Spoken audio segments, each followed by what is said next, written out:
La mégafaune marine, ça vous parle? On y regroupe les mammifères marins, les oiseaux, les tortues et les grands poissons. Ces animaux sont souvent des prédateurs supérieurs et jouent un rôle essentiel dans le milieu marin. Il est important de suivre la mégafaune marine, notamment afin de pouvoir évaluer, anticiper et limiter les impacts des activités humaines, en particulier avec le développement des parcs éoliens en mer. Les survols aériens effectués en avion sont une méthode efficace pour observer les espèces présentes, leur nombre, leur répartition et voir s'il y a des changements dans le temps. À l'ère du numérique, les observations visuelles faites par des naturalistes embarqués sont de plus en plus remplacées par une prise de vue automatisée. C'est particulièrement le cas lors des survols de parcs éoliens qui nécessitent de voler à plus haute altitude pour des raisons de sécurité. À chaque survol, des milliers d'images sont ainsi enregistrées en quelques heures, ce qui pose un vrai défi. Comment analyser une telle quantité d'images? Le faire manuellement, c'est compliqué.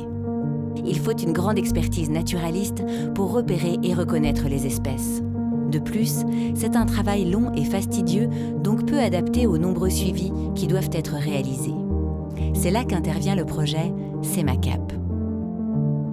Son but? Développer des algorithmes d'intelligence artificielle pour parvenir à automatiser le traitement des images.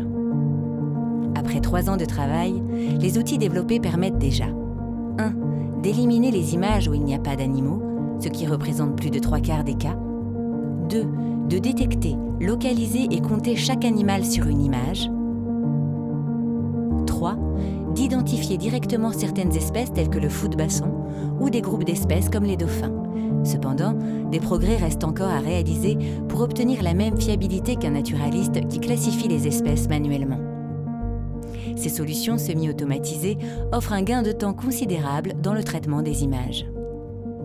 La localisation, le comptage et l'identification des espèces permettent de créer des cartes d'abondance et de distribution de la mégafaune marine, indispensables pour les suivis à long terme et l'évaluation des impacts des activités humaines dont l'éolien fait partie.